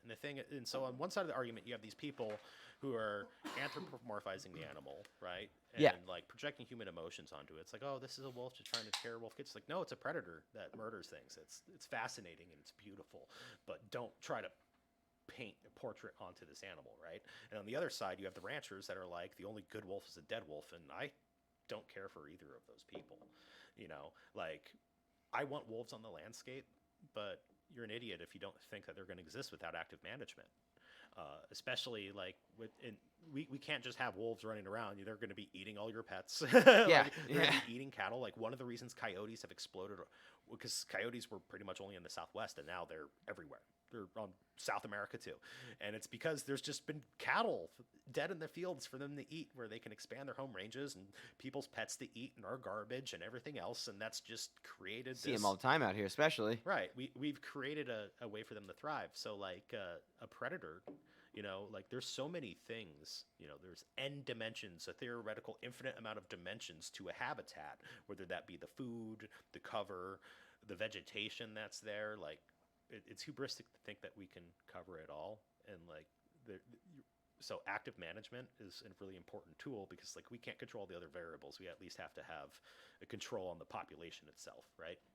So if you look at our wolves here, they're classified under 10J, so they're threatened, but normally you're not allowed to kill endangered species, well, threatened species, right? Well, we have like this special program with our wolves where they're under 10J management. And that means if they're preying on a rancher's animals, we can remove that animal, because that's usually a behavior that's taught within the pack. Like you have moms teaching their kids how to kill cattle, right? Or kill sheep or whatever. And so sometimes if you remove that animal, you can sometimes even remove that animal non-lethally and put them in a captive breeding program, right? You can remove that and its traits that it's trying to pass on, and have a more harmonious relationship with your ranchers, right? Because, you know, like, a lot of these ranchers, like, I'm not going to sit here and paint them all with the same brush and say that they're all anti-wolf. There's a lot of them that, like, no, wolves deserve to be here as much as I do, but I'm really sick of my shit getting eaten by wolves. Right? You know? And so, you know, they'll work with, you know, any of the managers out there to find solutions to, whether it be hazing wolves, like we collar as many wolves as we can. So, like, if they are coming near someone's cattle, we can find out where they are by GPS, or especially since they're a pack animal, so you know just not that one is coming. Right. And so like they're managed incredibly intensively. Like they've identified individuals, they all have a number, they're keeping track of what they eat, you know, where they're going. You know, it's a very intense operation to manage wolves here in the White Mountains. And that's only, I think it's around 150 wolves. There's a whole bunch of people, like a whole bunch of management going on for those 150 animals, right? So, like, when you think about, like, when they expand out and everything else, like, yeah, you're going to have problems.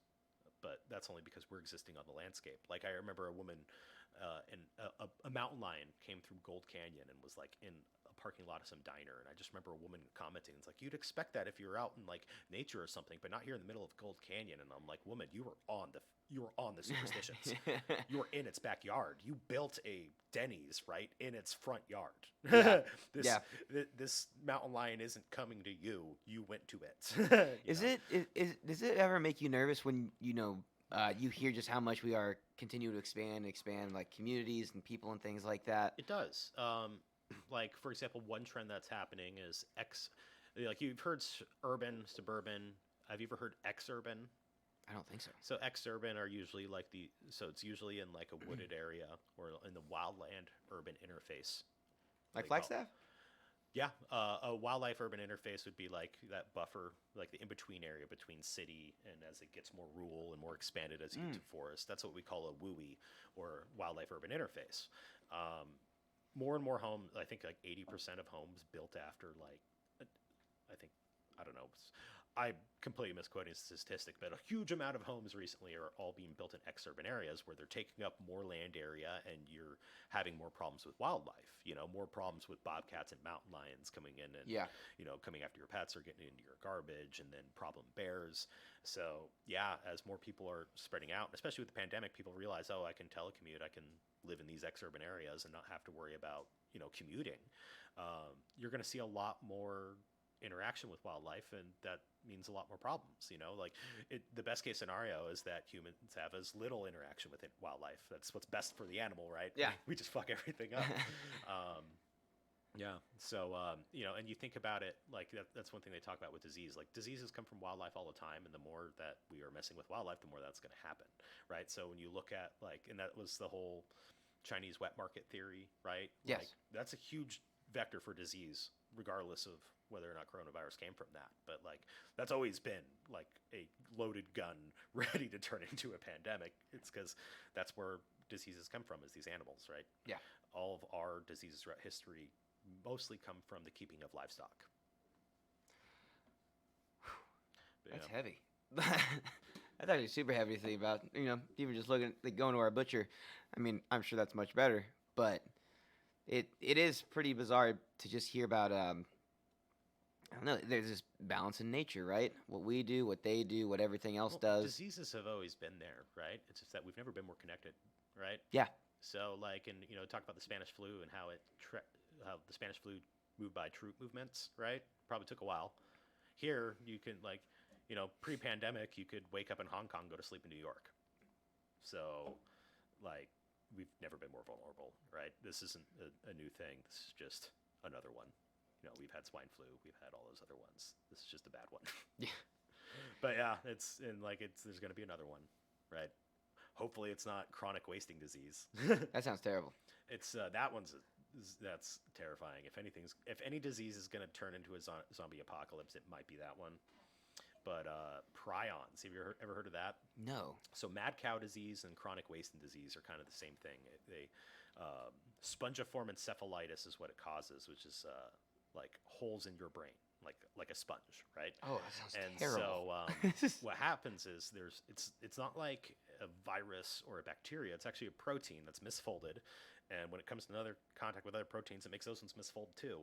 And what's weird about it is, so like with Crutchfield Jacobs, I think it was, which is like when mad cow was infecting people in the UK, like they did an operation on this guy, and I guess on his brain, and then they took the tools and they put it in an autoclave to put it at high temperature and pressure to kill everything in there. Ooh. They could not reach a temperature high enough to denature the protein and had to throw out the whole autoclave. Woo! So that's the thing, is mad cow disease is this incredibly contagious thing that's happening. Well, not mad cow disease. Chronic wasting disease is in all of our in deer populations across the U.S.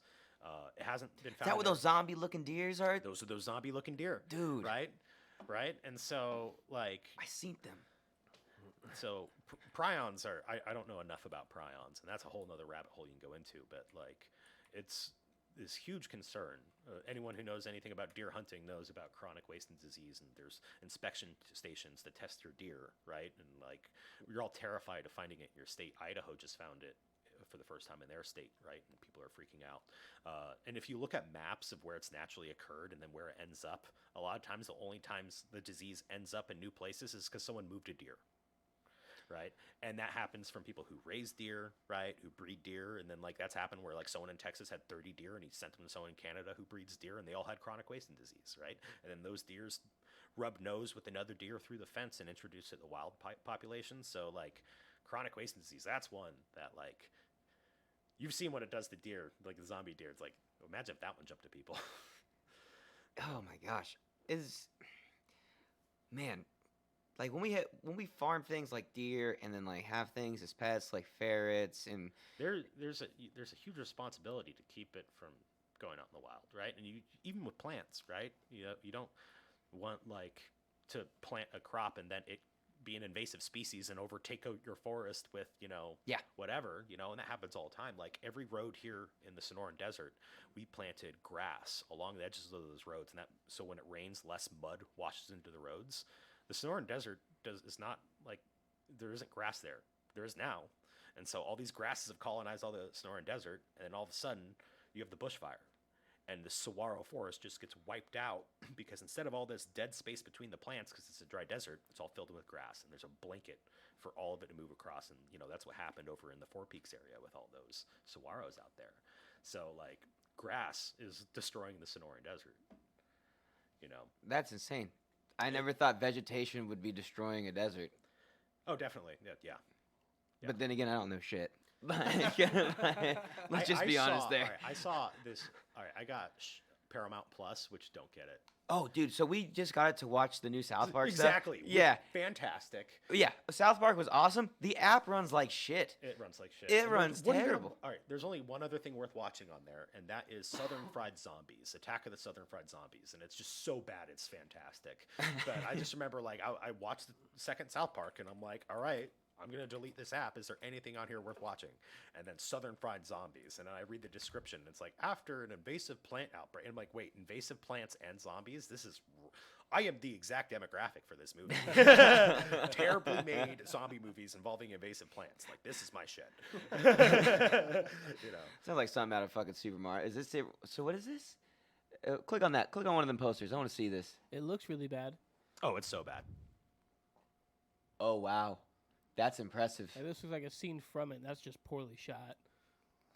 Wow. This looks this looks worse than Super Teen Soaker Wolf. filled with Dude, blood. the Christmas But it's special really looked better than entertaining, this. I would also recommend, it's not on here, but have you ever heard of Llamageddon? Llamageddon? Llamageddon. It's about a killer llama. But in that one, like, when someone gets attacked and like everyone else gets sprayed in blood, it's like someone with a super soaker. Yeah, in the face of the squirt gun filled with fake blood. And I'm like, all right, yeah, that's my favorite genre of horror movie. Oh, man. I remember when I was living with John Casey from Brian Cooper's Ghost.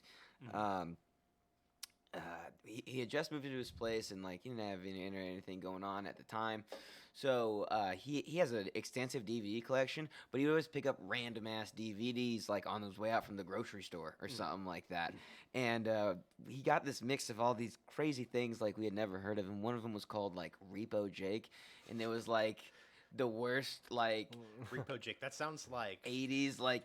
Repo the genetic opera from like the Repo Man's perspective. It's one of those things too. I'm like, did this mean to be bad? Like, or was it made and it was bad? That's him. That's the hero. Like, you know what I mean? Like, I like movies when they. And he's pulling pussy in this too. That's another thing. He's fucking pulling ass, bro. That almost looks like the cover for Hobo with a Shotgun. That's what I'm saying, dude. Like, that's what I'm saying. And I just couldn't tell like if this was serious or whatever. It's one of the greatest movies of all time. If they can take the joke themselves and they like try to make it funny, that's fine. But like, what was that movie, like The Room or whatever? It was so bad yeah. they made a movie about making it. Yeah, which was actually Yeah. that was actually a really good movie. I remember hanging out with some friends. The Room? Well, no, not The Room, The but one about it? the- Right. it's called The Disaster The Artist. Disaster Artist. Yes. Right, yeah. Because I had seen The Room, and like we'd I quote did. it all I'm the like, time. my friend's like, oh my God, we should watch this movie. It's so bad. I'm like, this is just bad. Like, this is even good in a bad way. This is just, what am I watching? If anything in The Disaster Artist was, and you know, The Disaster Artist was all right. well, I really hope that all that shit was true. Like, we don't know his name. We don't know like where the money came from. Yes, we could have shot this out back, but he wanted to build the set inside. Like, and just spent so much money, and everyone thought this movie was shit and still made it. I'm like, I hope that is the truest story ever. Because I've seen what the movie is. You know what I mean? Of course it's trash. But if all this went into this it. guy exists. Yeah, he's dude, that's what I'm saying. 100% mailing mail bombs. I'm and around your anthrax age. to people.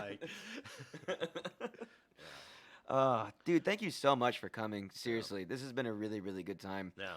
Is there anything that maybe someone that has really been interested in what you're saying, that's listened or whatever, how they can get involved? Or is there like any foundations that they should be looking for or anything like that? There's a lot of things. Like I no doubt, I've been very privileged. Like I just graduated last May, and like I just spent my fall tracking wolves, right? Yeah. And like I've been see what happened for me is like one, I had the GI Bill, right? So I was able to go to school without having to like put myself in debt a huge amount and actually focus on school, right? Make school my full-time job. So that was one, buckling down and really studying my shit. Two, the Wildlife Society. So the Wildlife Society is a organization of wildlife professionals, and I was president.